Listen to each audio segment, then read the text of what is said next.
Who has heard of Grace Acts? Again, the short answer. Sweaty armpits today, isn't it? Yes, I have heard of Grace Acts. Awesome.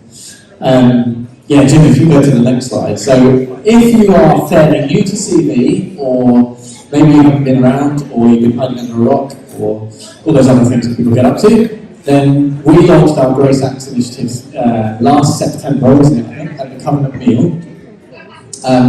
But the story actually started about 3 months before then, and it was June, I think it was the end of June, where Jim was speaking from... Oh, okay, he's kicked over the water. Jim was speaking from the New Testament. In fact, the next slide is actually the verse that we were looking at the time. And I think I was sat over there, somewhere near where Josh is. And the background at the time, so early part of last year was all kind of Ukraine war, lots of stuff in the news around then. And just as that started getting out of the news a little bit more, then the cost of living crisis was the next big thing that was in the news. And so I think it must have been like 2 weeks worth of news around the cost of living crisis and prices going up and gas and electric was going to be way, way more expensive, and how are people going to survive? And sort of sat there going, like, we need to do something like this. Like, as a family, how are we supporting those that have needs in our family, but also those people that we are seeing on a daily basis, either on the school run or at work or our neighbours, whatever sort of other format we bump into people, right? And so the verse here is talking about God's grace being so powerfully at work in the early believers that they were able, and I'm going to paraphrase it, but they were able to meet the needs of those that were with them. So much so that there was no need amongst them. And always, like, I've grown up knowing that verse for 20 years and gone, oh, that's nice. Like, who's about to sell their house and pull it into a pot, right? In 2020, what year were we then? 2022, in the UK, who does that? Like, that's a radical way of living. And even, like, being grown up in churches where we haven't ever done anything practically like that. And someone sat there going, that's not right. Like, there's got to be something we can do to meet the needs of those that are part of us. And even if that's not in every single way, and we know some people have huge needs, but we can do something together. So what does that look like for us to do something as a church family? And so we had a bunch of brainstorming meetings and we came up with some ideas. And then at the end of September, at our Covenant Meal last year, and we need to put a date in the diary for this year's one, don't we? But at the end of September, we launched 2 initiatives. One was called the Grace Acts Fund. Oh, sorry, let's start with the one on the left. One was called Projects. And this is just about us mucking in and finding people that need help and helping them.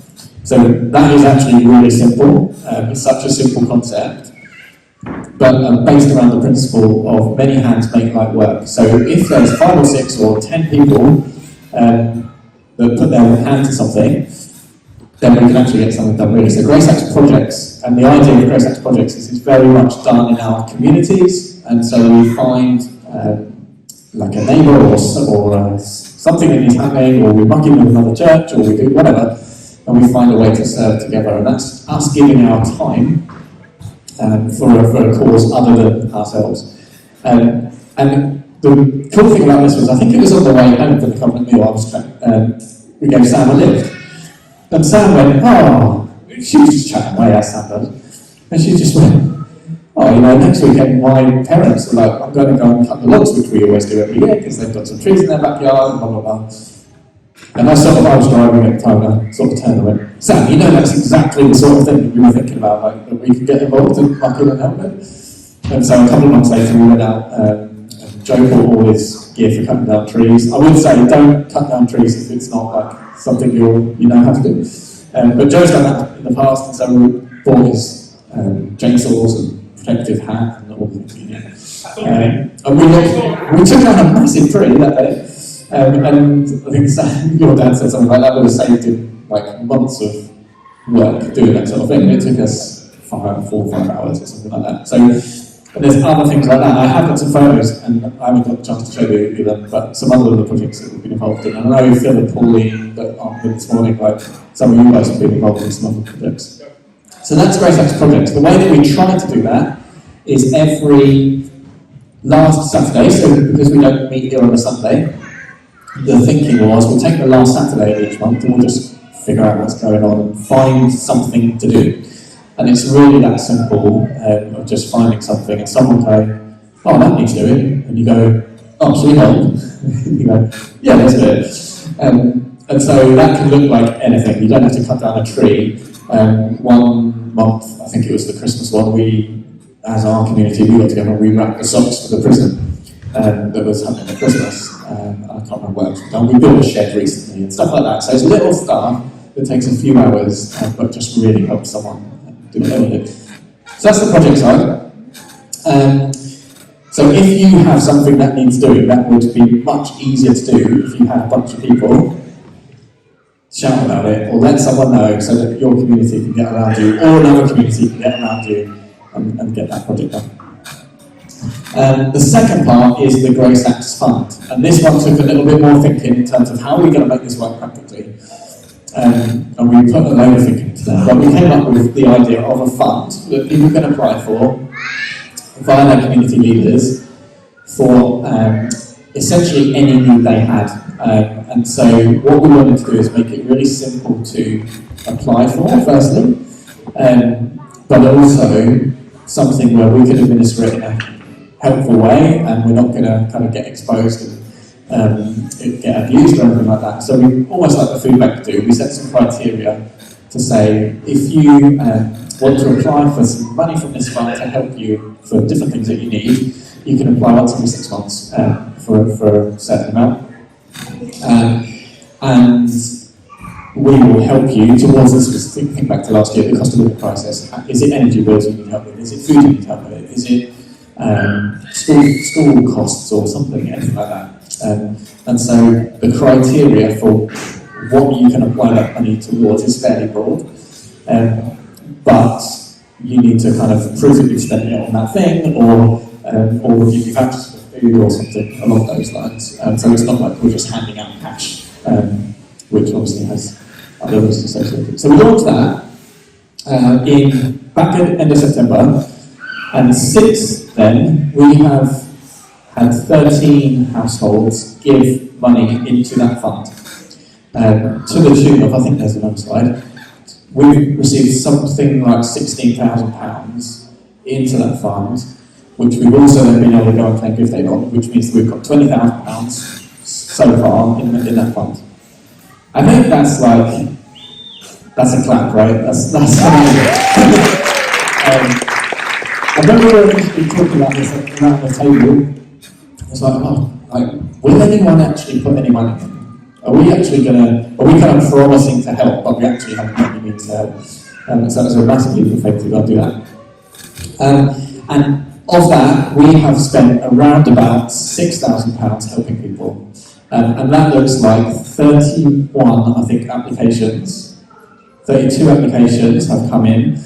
And that is 28 different households that we have been able to help with this fund so far. And I say so far because there was loads at the beginning, and then the start of the year was really quiet again, and then the last month or so has really ramped up. And Katie's had probably six this week of stuff that we're helping, right? And so we have got money in the bank, but if we carry on at 6 a week, that's going to run out fairly soon. I'm just going to read out, because Sadie was going to come and talk, but her father-in-law has a detached retina as of this morning, so they've gone to hospital to make sure he gets looked at. But she was going to come and chat, and she sent me a really long message that I'm going to read. And she's really happy for us to share. She's sorry that she can't be with us. So, if you get this, please feel free to read it out. This is personal story as well, and so I'm really grateful that they're happy to share this. But Sam and Sadie were one of the first people to actually apply for funding from the Grace Acts Fund. So Sam, yes, I'll just read it. Sadie and Sam benefited from the Grace Acts at the start of the year. Sadie is a carer for her husband, Sam, who had a stroke a few years ago. Sam was a stay-at-home parent and Sadie worked full-time. Sadie had to have, that doesn't make sense, up her role to care, so she had to give up her role, give up her role to care full-time. And 2 kids that have special needs, special educational needs. Sadie was also caring for her mum, who just come out of hospital after a 2-month stay in a mental health hospital. So their tumble dryer broke down over winter. Sadie was struggling to get the washer dryer with increasing demands, and so we helped them essentially buy a new tumble dryer. Grace Acts massively impacts our home situation and help the stress of caring by fixing one simple thing. And just a massive thank you for the tumble dryer, and it was a real lifesaver. So that's cool, right? That's a start. And I think there's an element of humility that it probably takes to go, actually, I need help, and I could really do with a hand. And a lot of the time we need to learn and remember that that's okay. And I think that's a lesson that people probably still need to be thinking about, that we have got. We want to help as a family, we want to help each other. But since then, Sadie's been on the rampage in terms of finding people that could benefit from the fund.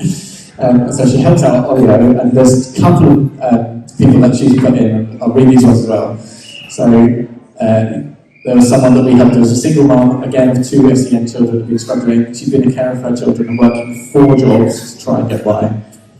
Before Grace Acts stepped in, she had been managing with a broken oven for 17 months.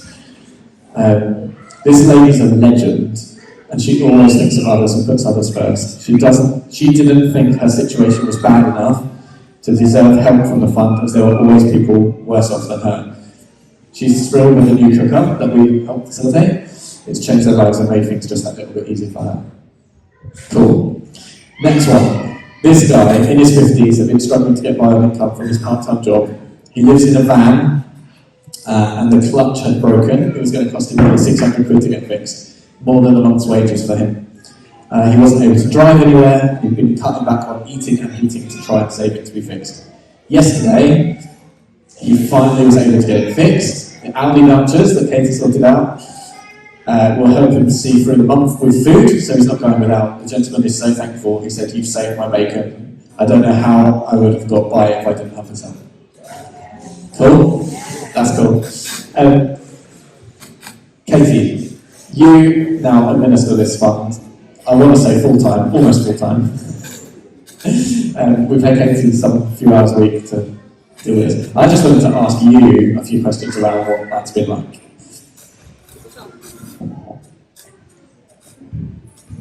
What's it like?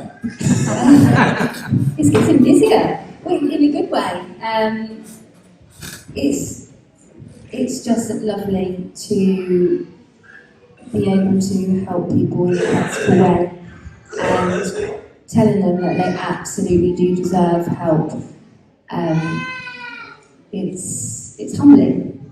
It's really humbling. I think that's the thing, that when I was setting it up and starting to get emails back from people who saying, actually, like, you put your application in, that's like a little form online, and you go back and email them and say, actually, like, your funding's been approved. And the messages that we get back in are like, thank you so much. Like, words cannot express how much this is going to mean to me and the difference it's going to make. And we still get those, like, most times. Yeah, most times it just alleviates some of the pressure, or a lot of the pressure that people are feeling right now, especially with the cost of living crisis. And everyone's feeling the cinch, aren't they? You go to do your shop, and you're automatically paying maybe £30 more than you would have done last year. And so people, it doesn't matter what their background is, their situation, they're feeling it more than ever. And just being able to take away a pressure for a little bit of time, just to ease the load, is massive. Nice. I've not got any more questions because I'm looking at the clock. Like, really thinking about it. Thank you, Katie. Thanks for all you do. I have got an ambition, which is to get Katie to a point where she has to go, guys, I need help. Because there's too many applications and I can't do it all. And so, yeah, that's my hope. Yeah, Not to stress you out, but to help more people like that. Yeah, okay. I'm going to invite up Joe and Chrissy next. And I'm going to pass over my squeaky chair to one of them. Give Katie a clap.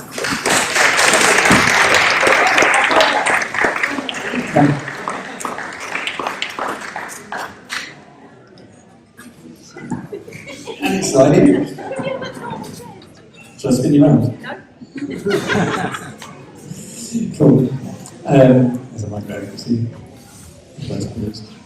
So, we might, you're much higher.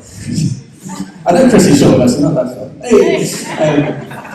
So, I've invited Chrissy, maybe share first, Chrissy, who works for an organisation called Rising Sun, that many of you will know, based in Canterbury. And we've actually partnered, or kind of, it's very loose, but it's a partnership with Rising Sun to help some of the people that you're helping, right? So tell us a little bit about like, a couple of the stories. So yeah, I work for Rising Sun and specifically with 16 to 24-year-olds. And I work in our supported housing, which is called Liberty House. And we, so we look after young mums in that age range who have got babies and specifically are survivors of domestic abuse. And our aim there's a couple of aims, but one of the aims is to help them to move on to independent living. And when that time comes, they don't have anything but generally quite a full wardrobe. In terms of like the practicalities, you know, the things that you need for a house, they don't have. And our links for their independent housing is generally social housing, so through Kent County Council. And if anyone knows or has lived in a council house before, you will know that when you move in, those properties are completely stripped. There's not carpet, nothing. They just strip them bare, no curtains, no curtain poles, nothing like that. So we work with a number of charities to help furnish and get these houses ready to be homes for these young mothers and their babies. And Grace Acts has just been amazing. We've applied for 3 now, I think, 3 of our residents. And the one thing that's really good about it is the funding is not really restricted. So we have some funding pots, like there's one we can access, but it's only if people get a property in Whitstable. It's a really small area, whereas with Grace Acts, it doesn't matter where they are housed in our area, we can access it. And what's really good as well is there are quite a few second-hand places you can go to, but there are some things that you don't want second-hand. So our most recent application was for a mattress. And the mattresses are actually really expensive, but this mum was able to get a new mattress for herself, so that's great. And what's the impact for the people that you've helped? Like, how have they kind of... They've been so grateful, again, like you were saying, just really, really shocked and thankful. And I think one of the, again, like I said, we work with a few different funds, but what's great about Grace Acts is it's very quick, it's very simple, that they've just thought it's an excellent service, really, really grateful. I think what's interesting as well with the young women I work with, their lives are very chaotic. It's okay to use that word because that's the truth. If anyone's got young children, you know what it's like, but particularly when you're younger yourself, there's a lot going on. So when something's really easily accessible, doesn't ask too much of you, doesn't ask too many questions, not loads of forms, it's just like one form, one click. It's really grateful. We've gone a long way. And there's one of your residents that we've been able to help, and I love this story. But she needed glasses, is that right? She was getting some new glasses. And she couldn't afford them, or didn't have the money for them. It's about priorities, and that's one of the things that we kind of, in the support work that we do, we teach them what are your priorities. And unfortunately, this resident just hadn't been able to prioritise seeing. No, genuinely, I know it sounds, but and she said to me, I came into the living room one morning and she said, I went shopping in Morrison's and I couldn't read the writing on the packets, and I was like, look, we really need to do something about this quickly. but her next universal credit is paid monthly now, and it was, it's a while. And she used to get milk for her baby, and I was like, look, I know a fund where we can go, and I think it was like £25, and it really was very minimal, but she just wasn't able to put that money towards that thing because she was worried about other costs that she had to cover until the next payment. So. And it's so cool to be able to say yes to these applications. I think it was less than that. I think it was £18.50. £18.50 to get a set of glasses for this girl. And there's just something like very scriptural about like helping people see that I loved as part of that story. And then I think you rang me and said, "Oh, would it be okay if like we could buy these glasses and then maybe the other fund can be used for other stuff, or as and when she's up and running in her flat?" And yes, yeah, absolutely, that's cool. That's what we've got. Joe, pass to you. You are the person, I think, to be able to share with people how to have these conversations, because I don't know how you put a bunch of people forward to receive from this fund, right? And I think for a lot of people, it's like, how do you start that conversation? How do you not make that feel weird for them or awkward for them? And so I'm just really interested to get into how you've found out about the needs that are around you, and then how you've introduced that initial kind of conversation. Eavesdrop. Seriously. So, at work, I work in a primary school, and I happened to overhear a conversation between two of my colleagues about another colleague, and they were just really worried about her, and were saying, she's had COVID, and she works in a different section. They said, she doesn't get paid because she's off sick, and it was just like really awful. And it was around Christmas. And they said, let's try and get some bits together for food so she could do a Christmas dinner. So I was like, well, I have to be involved with this, like, wow. So I first of all spoke to the people, and I said, do you think she'd mind? Because that's the other thing, you kind of don't want to offend someone. You sort of think, I understand, pride can be a bad thing, but also we do all have pride, and you don't always want to accept help. So I thought, what was the way in? So I just, asked God to give me a way in. And it went down fine, and she was really happy to accept a food voucher. Did you feel awkward like the first time you were doing it? I did feel awkward, yeah, I did. But that soon went, I was just like, oh, Jesus, just trust you with this, and let's just step out and go for it together. And she texted me and said, thank you for the information about the food voucher, that would be really good. And she said some very lovely things about me, and I said, actually, I'm only like this because Jesus has been kind and loving to me. And she said, this is just amazing, I've been praying and I didn't know what to do.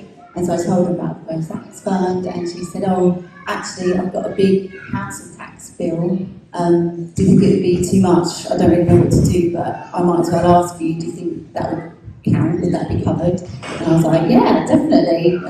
And within 3 days, her council tax bill would be paid off. She could then do a bit of Christmas for her kids. And so it's just great.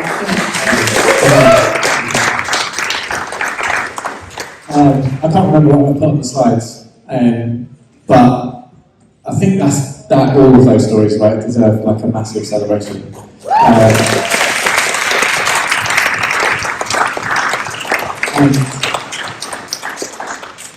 What it's very easy to do, and I don't know what Joe's going to say, but what it's very easy to do, I think, is just keep turning up at church and do the whole belief thing. But the scripture in James starts talking about like faith without works being dead, and like how can we practically do some of this stuff? Which is where I love what we've been able to do so far. I think I had a slide on what we did at Christmas, so we a lot of you were part of this. 75 quid Christmas voucher to go and throw a party, or to go and make a hamper for someone. So we're definitely going to do that again this year. That's going to happen again. So start looking out for people that you can benefit from that. We've got some really cool stories through from that. And then the last thing I just wanted to cover off, before I pass to Joe, how you guys can get involved, if you haven't been already so far. So usual stuff. That top one, I'm going to say, we've got other needs at the moment. So we've got some money in the pot. We don't need to sort of top that up yet. I'd love to be talking to you in a month's time, saying we've got another 100 people we've helped and we need some more money in the pot. But yeah, if you feel prompted to give financially, then absolutely speak to us. CV, like regular money, could also always do with some extra, and then City Impact is another mission that we're involved in that could do with funds at the moment. But are you able to provide referrals or partnerships like these guys? And are you in a position of need yourself? And I think that's the big one I'd love to push today. Like, if you feel like there's something that we can help with, however small, however practical, however like unqualified you feel, please come and chat, and we'll figure out how we sort something out to help you out. But that's it. Thank you, Joe. Thank you, Chrissy, and thank you to everyone who's like been involved in whatever way so far, whether that's the project, whether that's the fund, as a donor, as a receiver of funds, whatever. Just a massive thank you. Well done. Let's keep going.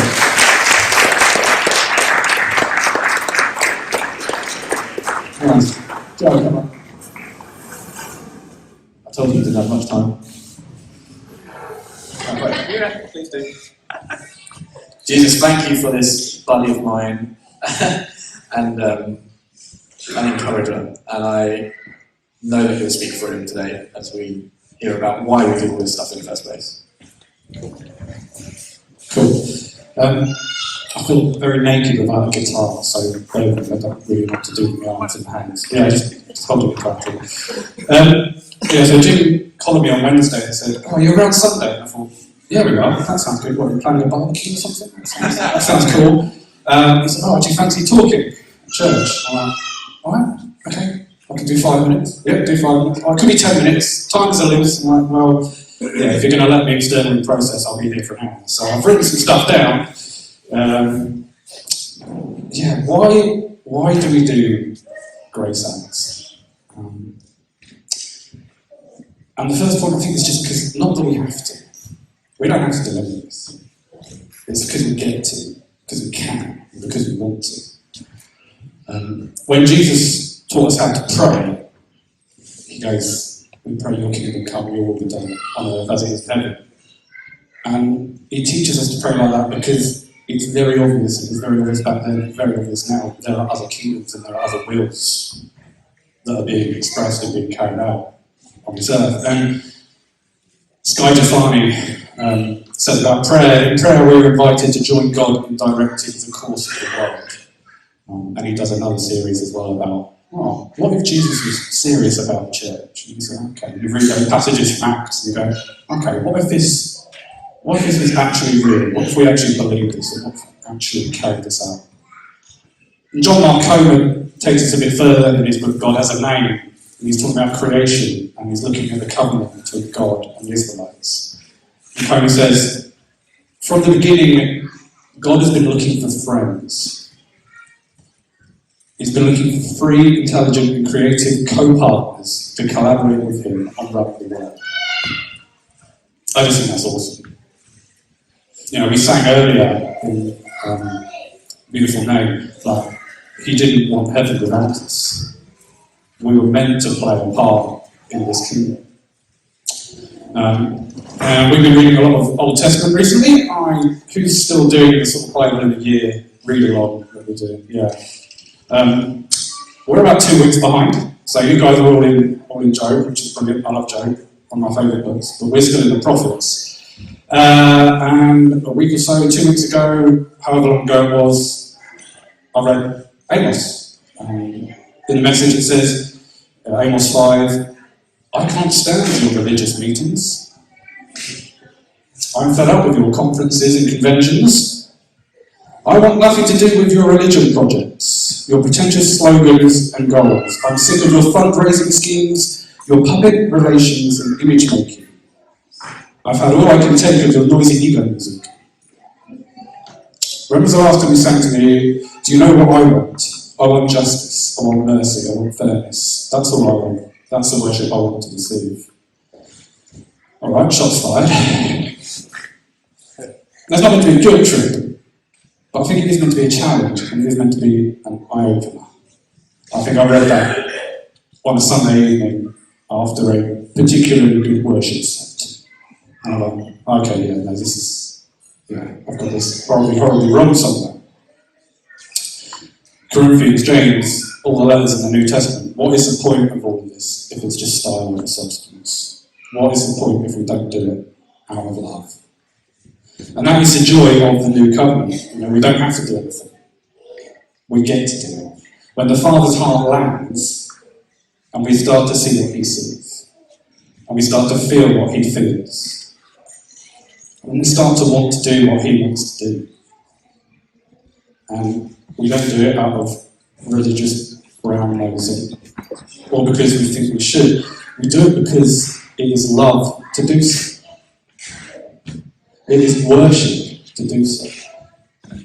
And actually, we can't not do it because we're compelled by the Holy Spirit to do it. The term Christian was coined by the Romans, I think it was Nero, as an insult, and it means little Christs. It was meant to be like, look at those people over there, look at those little Christs running around, aren't they pathetic? But, we've adopted that now. When you follow your rabbi, you do what your rabbi does. When we follow Christ, we do what Christ does. So we become those Christians, we become those little Christs. When Moses goes up the mountain to hang out in the cloud of God's glory, he didn't have to. He chose to. Everyone was invited up that mountain. All the Israelites and their camp were invited up the mountain. Moses was the only one who chose to go up, and he experienced God's glory like nobody else has experienced God's glory in history.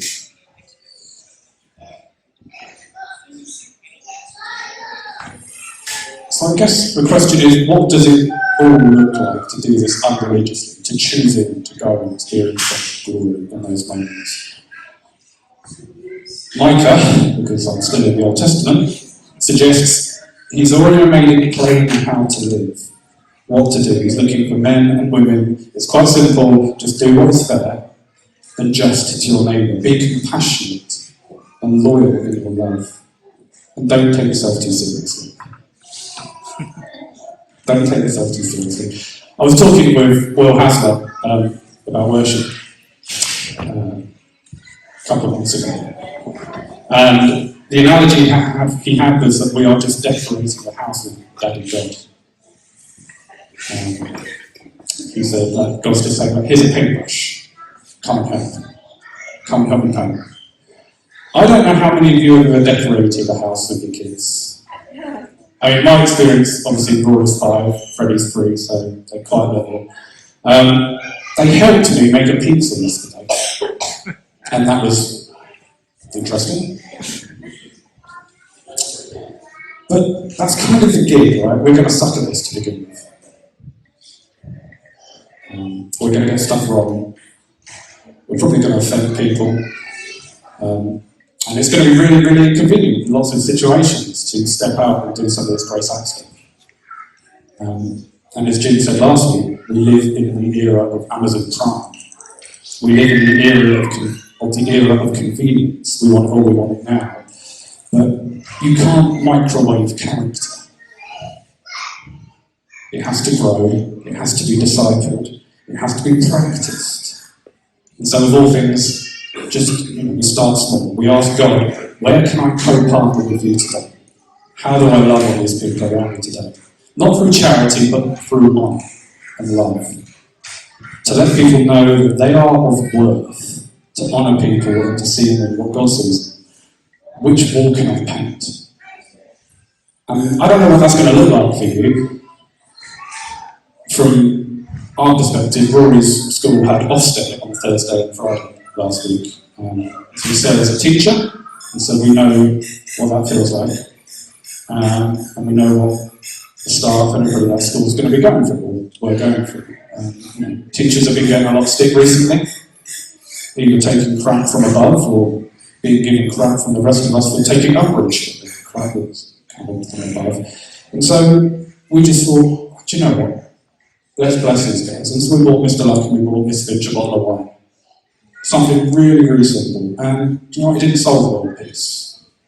But it shows someone that they are loved and they are appreciated. And it just honoured what they do. And we painted a little bit of wall. So who wants to paint some walls? Who wants to plant some gardens? I think my sense for this is that I just believe God is inviting some of us up the mountain again this morning. Maybe for the first time, maybe for the umpteenth time. Just to stand in God's glory, stand in the cloud, feel his heart once again. Receive that commission and that Holy Spirit sort of inside us, that compulsion, that compelling sense one again, that actually, no, God loves me, so I must go love. We can only act with grace after he has acted with grace. It's not have to, it's a get to, because he lives in us and we live in him. It doesn't come from our own strength, it comes from his. And so I think that's the call this morning. We're overrunning, as ever, as Vineyard. What do we expect? But I just think there's a call this morning, and there's possibly something on someone's heart this morning. Maybe just one, maybe a lot of us. You know, there's lots of things that we could come and receive prayer for this morning. And I think we'll do that in just a second, because I think there's a lot of stuff that needs some prayer this morning. But I think if that's your sense, if you just actually, I want to step into this. I'm done with all the clashing and clanging of symbols, actually. God, show me what it looks like to love the people around me. Come and overwhelm me, come and overflow me, so that I can't help but, the Holy Spirit to be loved to everybody else. So, yeah, I think that wasn't tongues, that was just me. Then yeah, I just said, come, let's pray, let's do something. Yeah, so, T, do you want to come up and play some music if you've got some music? Or whoever, Simon, come and make some pretty noises behind us, because that always helps. It always makes it less scary. Because some of this is scary stuff, right? Some of this is stepping out. This is inconvenient. This is walking the walk instead of just talking the talk. And you put yourself in the sights and the targets of the enemy. And you go, actually, no, I'm going to start doing some of this stuff. So yeah, let's worship and sing. Let's pray. Maria's doing something.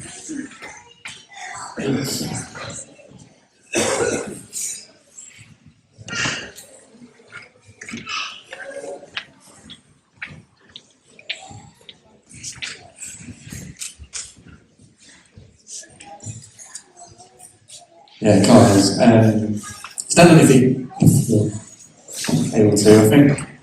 There's a bunch of people here that I would just wonder whether God's stirring something in you, or whether you feel like, hey, I could really do with some people to pray for me today. And so, yeah, let's close our eyes and welcome that. And Maria's got a word as well. But yeah, Jesus, just come into this space. We welcome you. We thank you for the calling that you have on us to step out of the boat. And yeah, with every eye closed, if anyone wants or needs prayer, then just where you are, just stick your hand in there. A little bit up so you can't see the sweat much. And have people pray for you where you are. Okay. Yeah, just two words really. When I came here, and with all that's been spoken about, and the worship and everything, the words as I came in, there was step back, but it means step back internally. I know I am very guilty of striving. I hear something and I think, okay, Lord, how am I going to make that about? And so I asked for a scripture to fit in with this step back. And basically it says, commit to the Lord whatever you do and He will establish your plans. And I thought, just like He's establishing Grace Acts, they committed their ways, and then they've got £20,000. But it can be really hard in today's world to stop that striving. And I know that is something I have found very, very difficult recently. Also, just another word that fits in too. So if He's asking you to do something new, so like He's saying to me, step back internally, don't strive. So if you know that, if you're having it confirmed, if you want prayer around it, then this morning actually, in the Lectio, Genesis 12 verse 1, and the Lord is saying to Abraham, go from your country, your people, and your father's household to the land I will show you. So the word is step back internally, commit your ways to the Lord, He will make things possible, and then go from maybe doing things a different way, but however that speaks to you. So I bless you to know that. Yeah, if that's you, then come on. Be grateful.